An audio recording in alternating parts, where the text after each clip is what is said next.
If everybody is ready, I see Michael is back. Am I right? Yeah. Okay, so I start now here. In Western perception, traditional self-organization is quite often viewed as something primitive, something that only small groups can do, which have a simple economy and not much population pressure. Self-organization is viewed as tribal, as based on kinship and social interaction between people who see each other every day. If that would be all, I would not consider traditional self-organization as a role model that could show us the way towards a united humanity.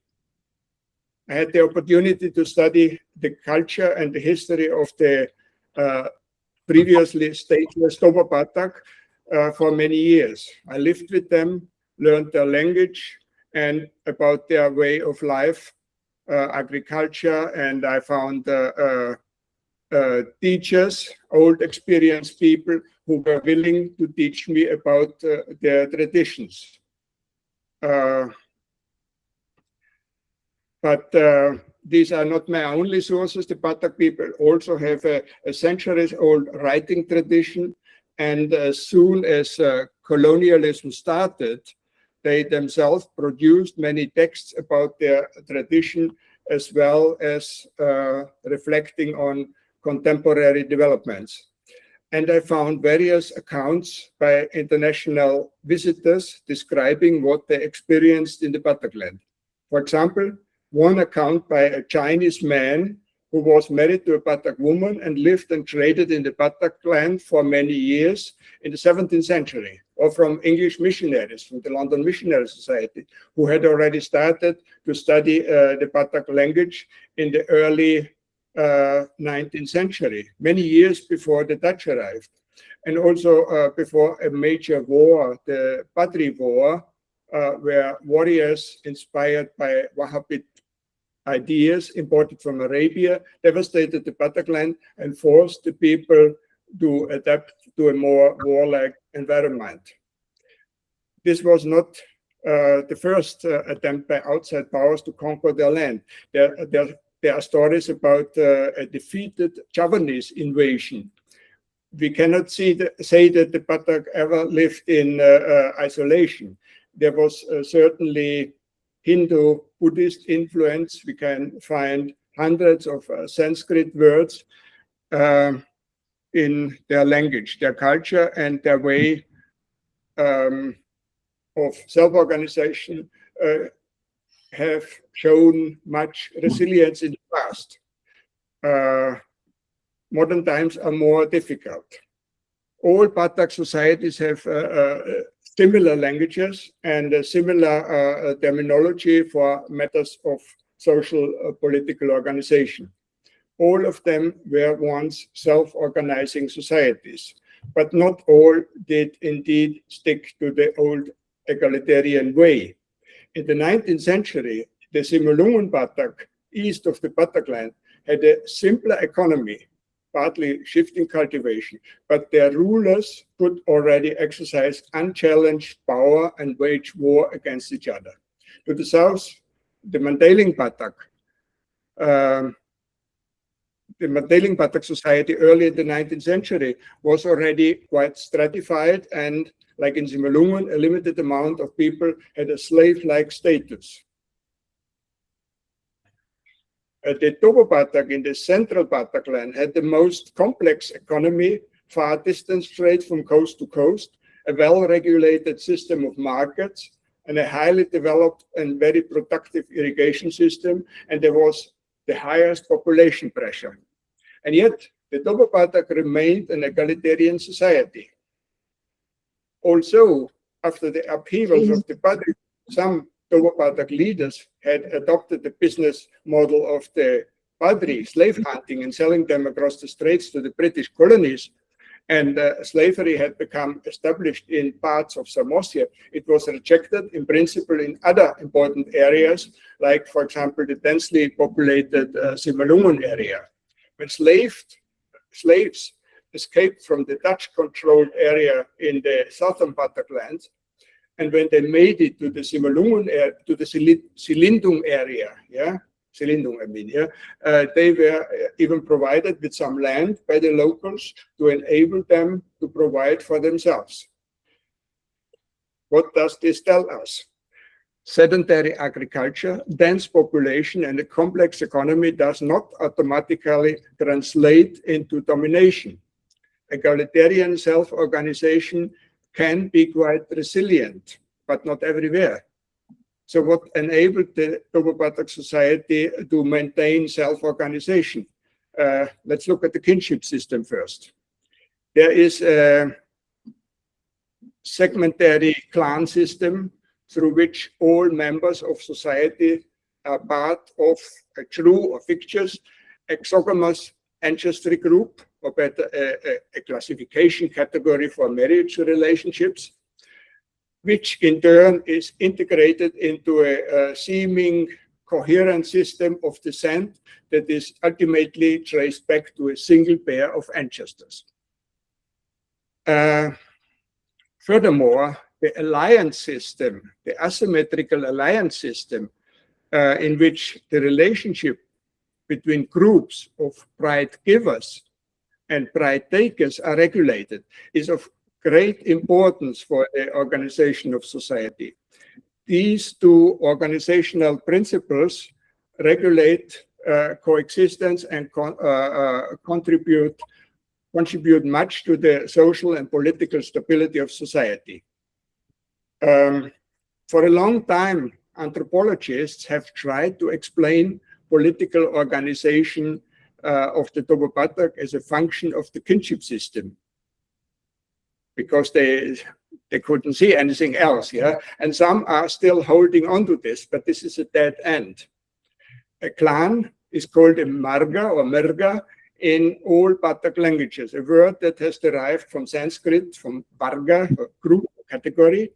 And the Batak would talk about the ruling marga, a land-owning marga, but in reality, this is fiction. A marga or its local branch can never be an organization. The rules of societies make it impossible that only members of one marga can have a formal meeting, not even a family gathering.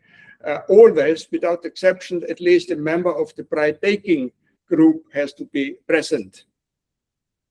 The relationship between pride givers, the family, and in theory the whole marga of the wife, and the pride takers, the family, the marga of the husband, is asymmetrical. The wife taker group is inferior to the pride giver group and addresses them as the Patananiida, as visible gods.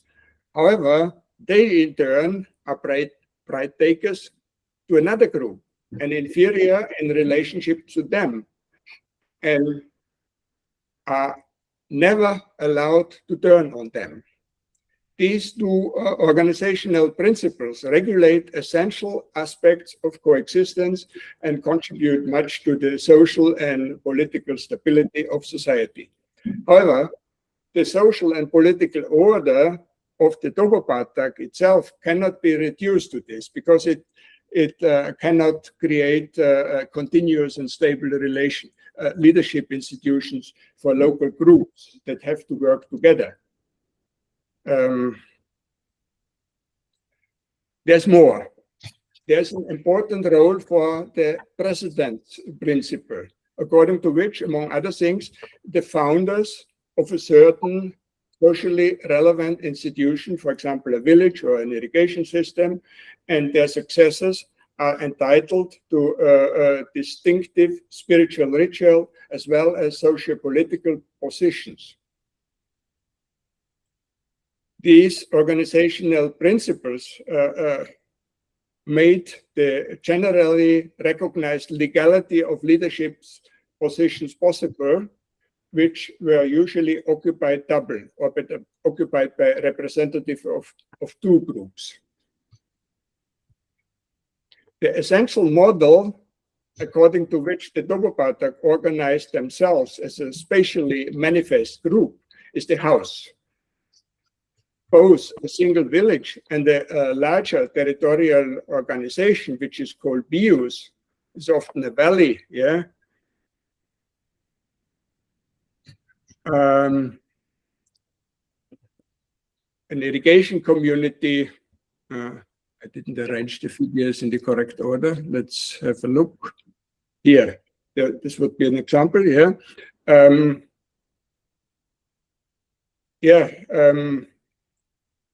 Bios is quite often a valley, but not always, an irrigation community with several thousands of members, and an organization and the organizational level between village and maximal community are conceptually understood as house organizations, and are therefore not to be equated with territorial organizations in every respect. Even the unity of an entire major region was expressed by means of the principle of house organization, literally a meeting house on common ground. A house like this would represent a bios organization, thousands of members, but it's symbolic.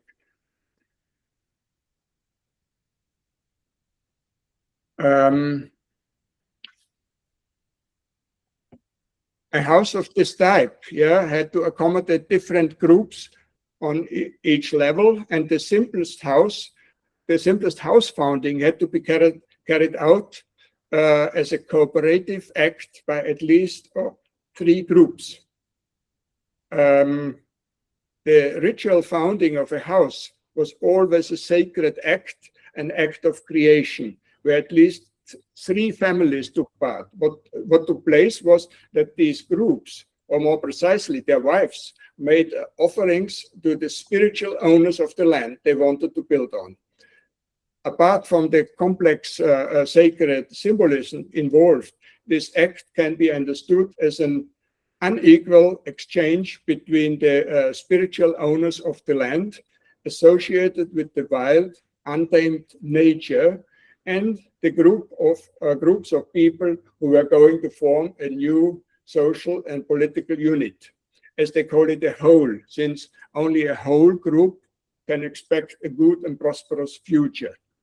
Interestingly, a modern single-family home, they do not call a house a bagas, yeah, but the kitchen, jabu, yeah. The exchange is unequal because the blessing from the spiritual owners of the land cannot really be repaid by means of offerings. The people will always remain in debt to these spiritual owners, that is to wild nature, and will have to repeat their offerings regularly.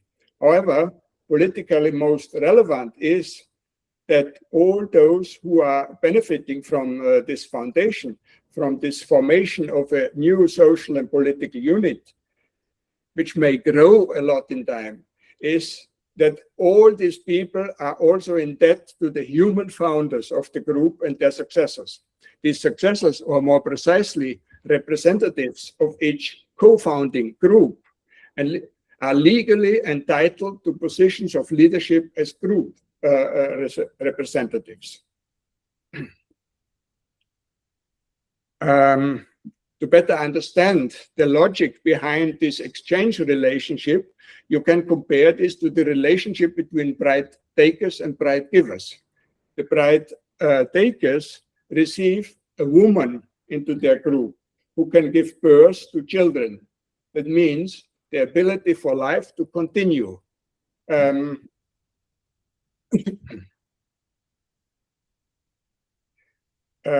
Or the gift of life, yeah.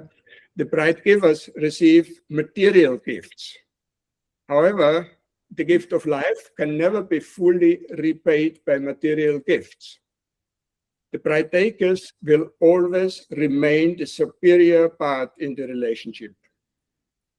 I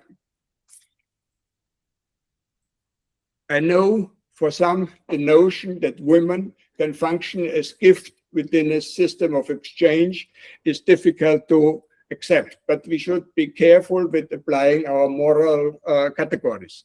Compare the matrilineal Minangkabau society in West Sumatra. There it is men who function as springers of fertility, who enable the continuation of the matri group. And still today, it is the matri group of the men who receives material gifts from the group of the women. In both societies, the outcome was a kind of relative hierarchy between groups, which strengthened the egalitarian character of the society as a whole. And let's not forget, before the time of the Padri War, the Minangkabau also did reject slavery within their society. As to the question of who among the successors was selected to become a representative, I was told that this was a spiritual decision. To be more precise, it was the Sahala, roughly translated as the spiritual essence of the original founder, who decided by sending the right man a dream or other signs, and the group of relatives knew intuitively who among the potential contenders was the right one for the position. There was no struggle to get the position. However, I found one case in the archives that during colonial times, one man has challenged the group's decision in court, since to the position belonged the rice field. All informants told me that the man has behaved wrongly and has disgraced himself. The position was not something to fight for, but the group's decision should have been humbly accepted. For men are two kinds of political as well as spiritual positions within any sizable group. One, the Barberingin or Pangulu, is a descendant of the elder group of founders. And another position in the Samosir area is called Partahi, a counselor. Yeah? Both represent the group as a whole, but in different ways. The Barberingin would make the law, Batik, but never as a single person, only as a group. The law had to be observed by everybody, and their collectively given orders had to be carried out by everybody. The Barberingin made the big decisions on agriculture and irrigation, and the Partahi saw more to the details. In matter of land rights, it was always the Barberingin who were to be consulted. It seems that the Barberingin held the most powerful position in society. However, they were not free to misuse it. They were constrained by various taboos they had to observe. The most important one might be the prohibition to shed blood and to touch any weapon. That means there was no way they could morph into war leaders. They could not even make sacrificial rituals alone. The Partahi category of leaders were supposed to be in charge of defense and could, of course, have weapons and carry out sacrificial rituals. During the Padri War, it was these kind of leaders who organized fighting against the Padri, and some of them who morphed into slave hunters. The Dutch colonial government chose among them for so-called secular leaders for the indirect rule system they hoped to establish. However, they got disappointed. The people did not recognize them as legitimate leaders. After independence, most of them left the villages and moved to big cities. The Barberingin or their descendants are still there, even so the missionaries had attempted to destroy the Barberingin organizations, which they saw as religious competitors. The equivalent in Minangkabau society is also called Pangulu. They were treated differently by the colonial government. Since the Pangulu had opposed the Padri during the war, the colonial government tried to work with them for their indirect rule system and even created modern organizational structures for them. However, the Pangulu somehow managed to retain their functions as representatives of localized matri groups and did morph into instruments of state dominance. In principle,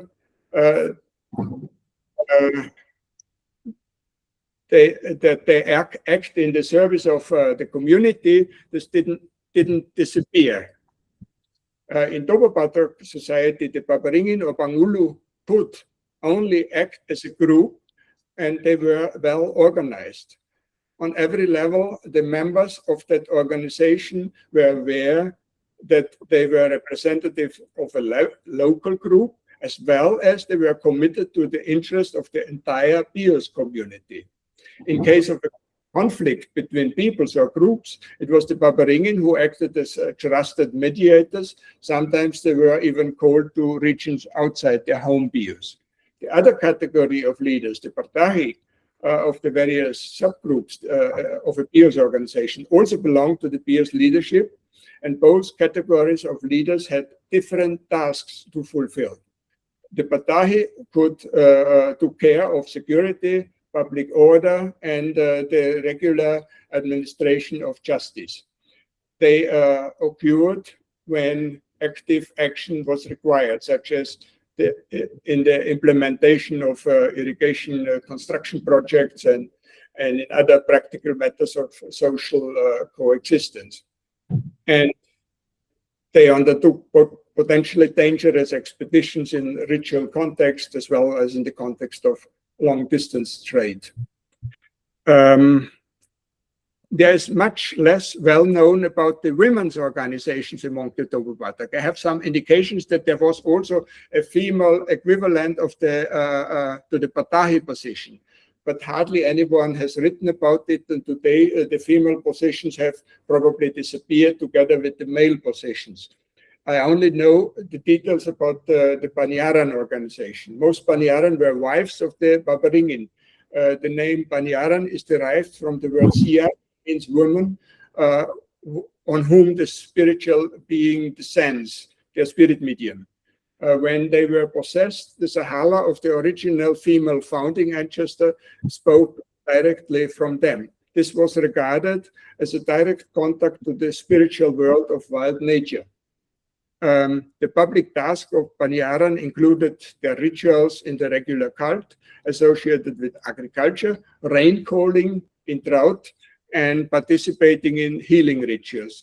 They were not only considered sacred like the Paparingin, but also worshipped in certain ritual contexts as representatives of the goddess Poruti Paruja, the female creator of the earth and origin of human life.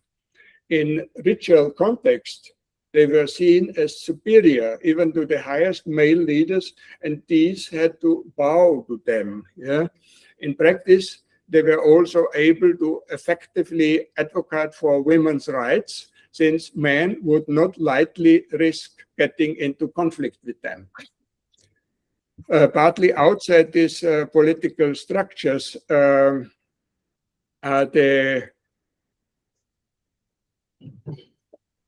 Datu, the shamans and the intellectuals, quite often the keepers of oral as well as written tradition. However, one or more Paparingin usually have been Datu themselves. To them, the others could turn when questions about ritual spiritual knowledge arose. Similarly, the female shamans, the Sipaso, could also act outside the Banyaran organization, quite often as healers or midwives, but they were also needed inside. In short, the Toba Batak self-organization worked quite effectively, and that had much to do with effective organization where everybody participated in. The kinship system may sound like a rigid structure, yeah.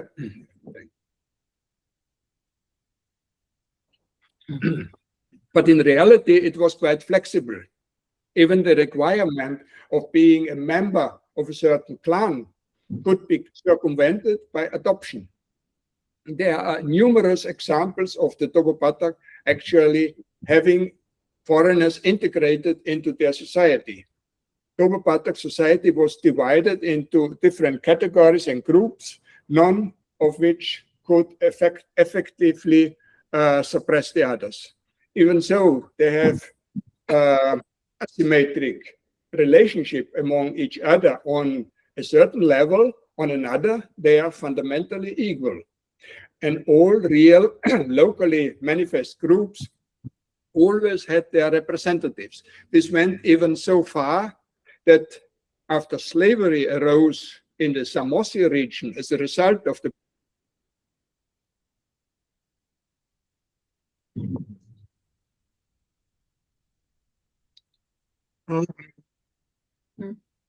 Seems we are having a problem.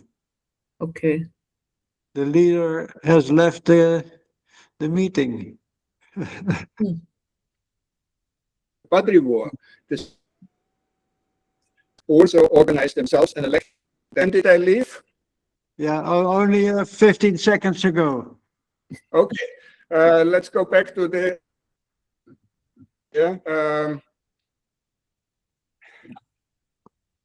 the leader of the slaves also attended the Pious Council and was able to voice the concerns of his group. But slavery is a poisonous thing in any form. And when it was abolished by the Dutch, everybody seemed to be relieved. Slavery disappeared without leaving a trace. And then there are moieties, halves of society. I think I have the wrong order of, that's this. Then there are moieties, halves of societies. All clans belong to one or the other half. This is a feature of many societies without the state all over the world.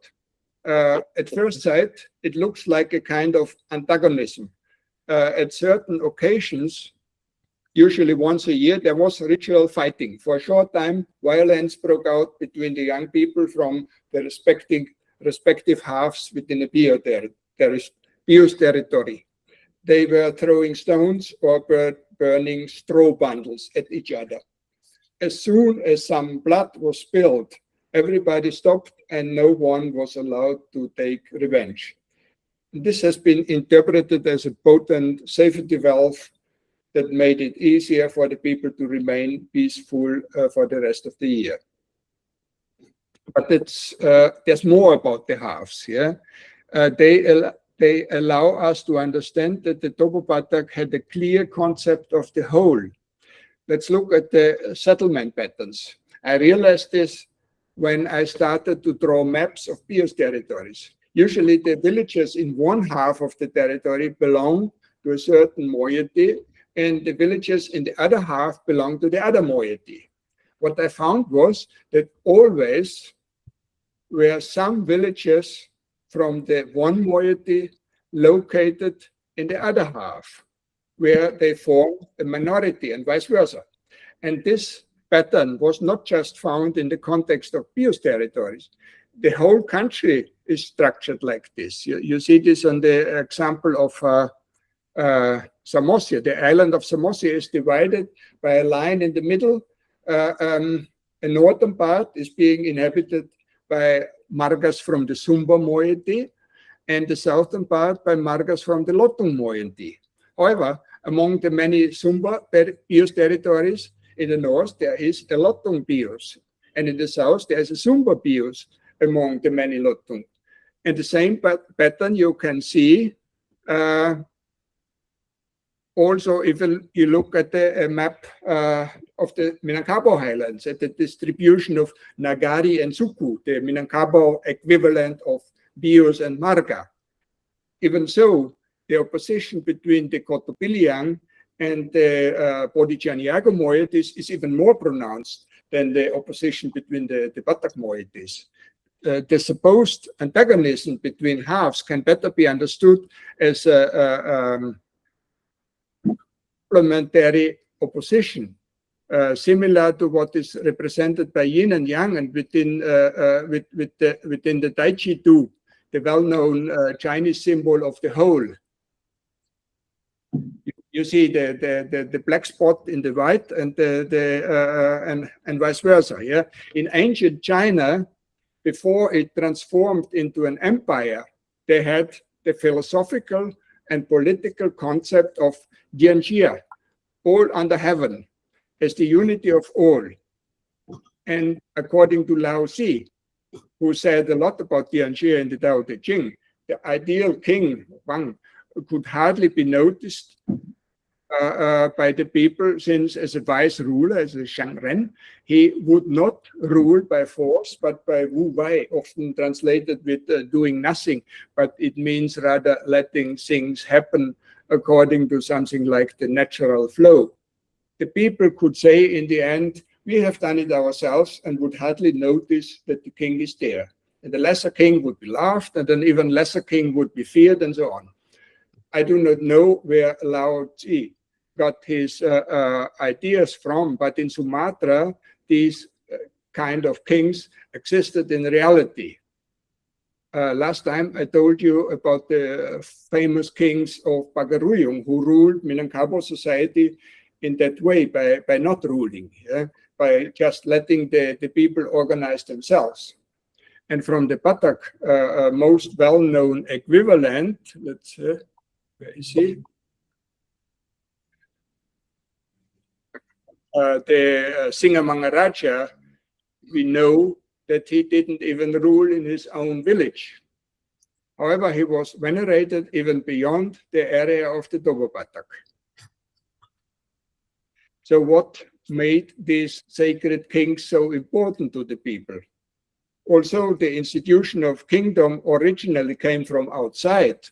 It was given form inside, in interaction with the self-organizing society. The sacred kings personified the unity of the entire population. Even so, there was more than one, and this made the institution useful to self-organization.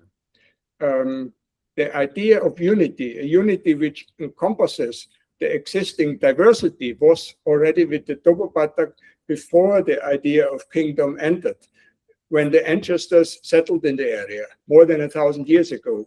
But apparently, when the idea of kingdom presented itself, the people embraced the unifying aspect of it and made it useful for further development of self-organization. Thinking in terms of the whole of unity is also expressed in various ways. I want to give you a few examples. This one is an artistic depiction of a Marga family tree, but it's immediately the whole. It is a depiction of the family tree of humanity. Yeah, it starts with the first human. Yeah, and there's also wait a moment, where are we now? There's also, the order is not good.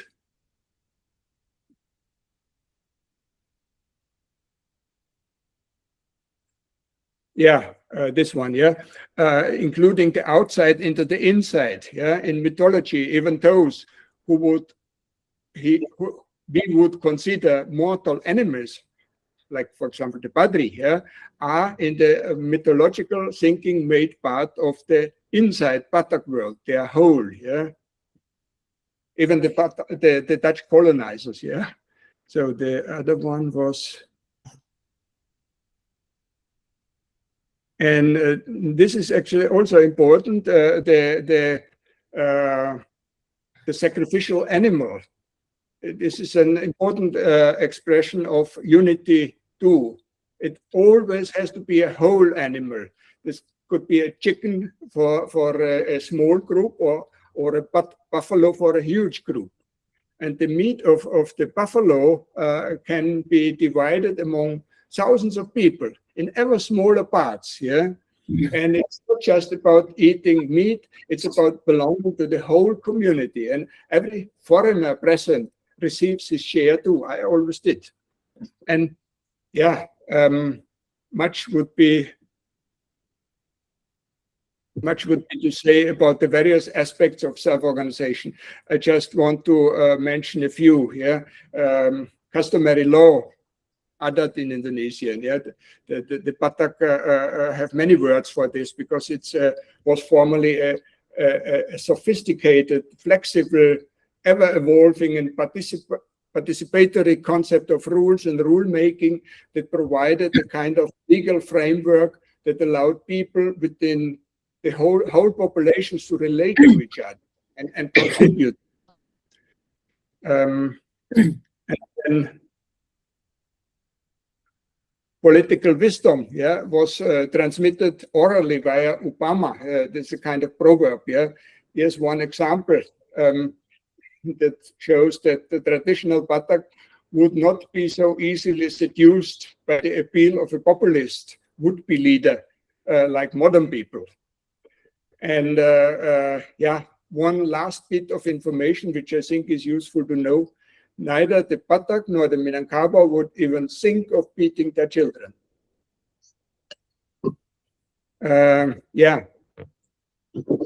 Have some idea by now about how self-organization worked in pre-colonial Sumatra. Now let's proceed to the question of why do I think that something like this could become a role model for a potential path towards a humanity united by self-organization. I don't blame you if you regard this as totally insane at first sight. How on earth could this work for 8 billion people on the whole planet in our time? But if you tell me that the traditional conditions and institutions of the old Batak or Minangkabau cannot be recreated, you are totally right. That would not even be possible in the land of the modern Batak or Minangkabau. And but this is not necessary. We need something for our time, and we do have institutions that can be made useful for self-organization too, if you look around. The old Batak and Minang showed it that you can integrate other institutions from outside, from whatever is useful for self-organization. The Sumatran model of self-organization can provide the inspiration we would need to imagine the feasibility of a self-organizing humanity. I am convinced that self-organization can work on planetary scale, provided unity can be enabled. The old Sumatrans had this deep-rooted idea that underlying all the diversity, there is unity, and that about things that really matter, common decisions can be made. And this is very, very important. Next, did you realize that the way they use the concept of house resembles the nested hierarchy we can find everywhere in nature? You remember, atoms form molecules, molecules form cells, and learned how to reproduce on the way. And cells form tissues, organs, organisms, group of organisms like us, ecosystems that are part of the biosphere of our planet. On every level, there is cooperation or interaction. And every higher level, or better, new whole, is more complex than the one it encompasses and has properties that cannot be understood from the sum of its parts alone. A house on one level, which always consists of several groups, is regarded as being encompassed by a house on the next level. And all the houses within this level form together a united community, which in turn is encompassed by a house on an even higher level, and so on, up to the house representing the unity of the whole country. And there's a subtle difference to a purely territorial concept. The house is viewed as an inclusive community. A house has no ruler, but representatives in the service of the whole community. And the services of these representatives are extremely valuable. They enable a composite community to function and flourish as a whole without force and domination, but also without descending into unhealthy anarchy. Any search for solutions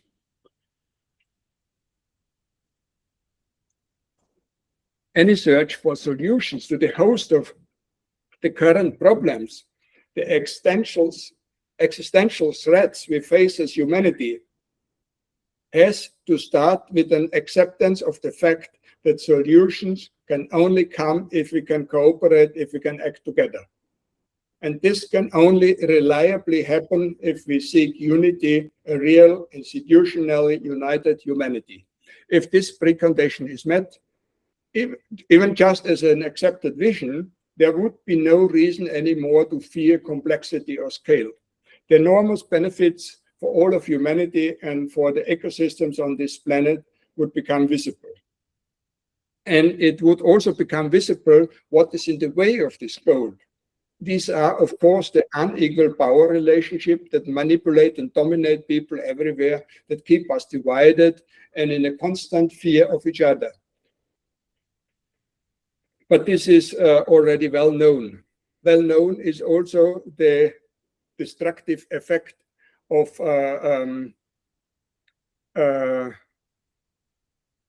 inequality, militarism, exploitation of people and the ecosystems we depend on for our survival. However, what concerns me even more is the cluelessness of most of the intellectual community.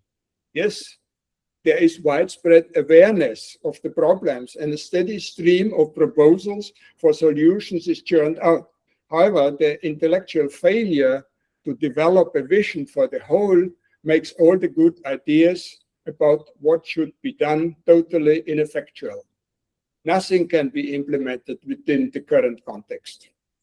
What I'm arguing for is openness for a different kind of thinking, openness for an approach to human social political organization that might seem radically new now, but is in fact based on human experience of living in cooperation with each other and with nature for many thousands of years. We are currently far removed from this kind of thinking.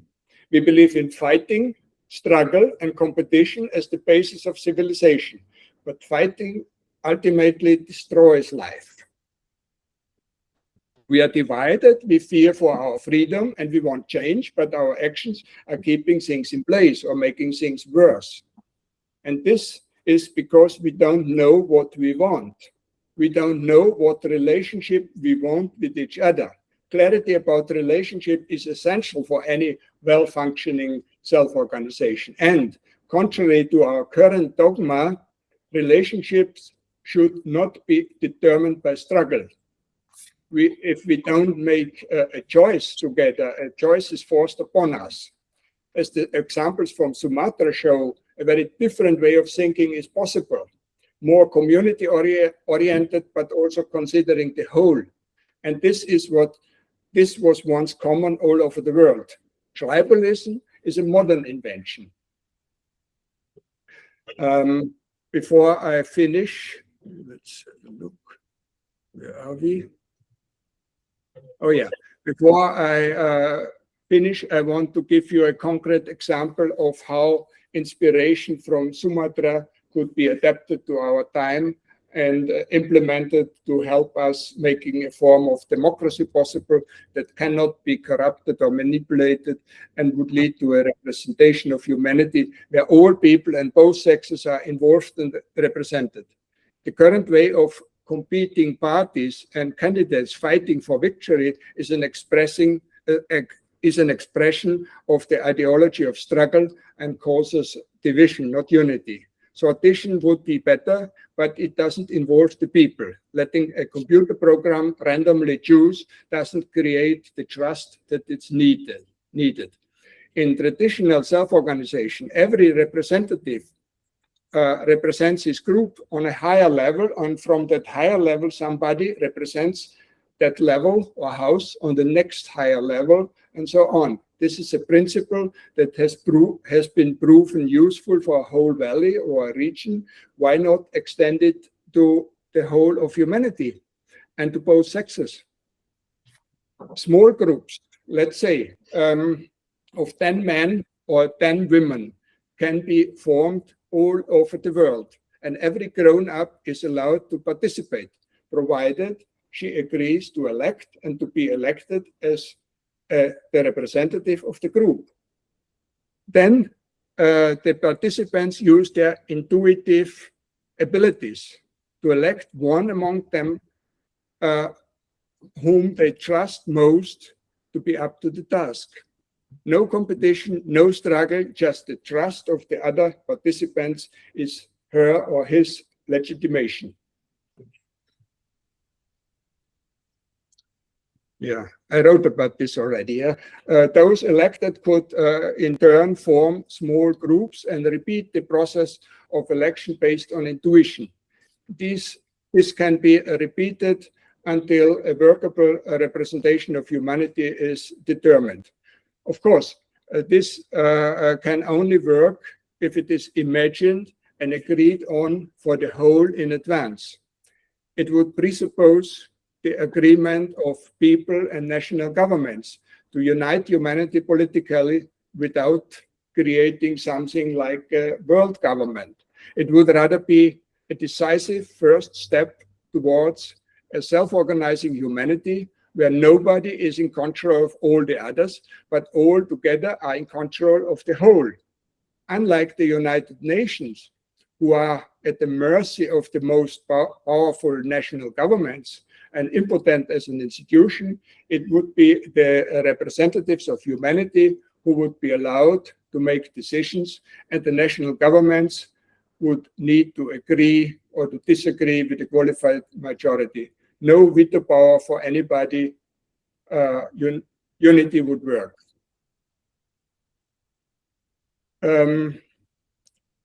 By asking the trusted representatives from all over the world and from both sexes to decide about the proposals for the common good of the whole, humanity and nature, both, yeah, we can be sure as is possible that the decisions are in the interest of all.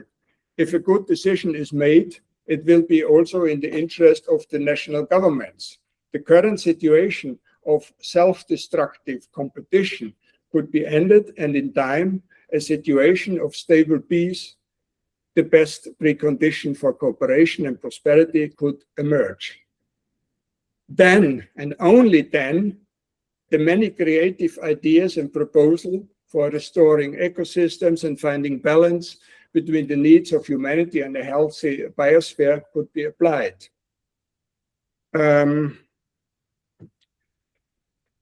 Is this impossible? We can only find out if we try. Yeah? If a vision that can enable this balance is in place and waiting, and many people already understand about the enormous benefits that unity, self-organization, and cooperation would bring, who knows?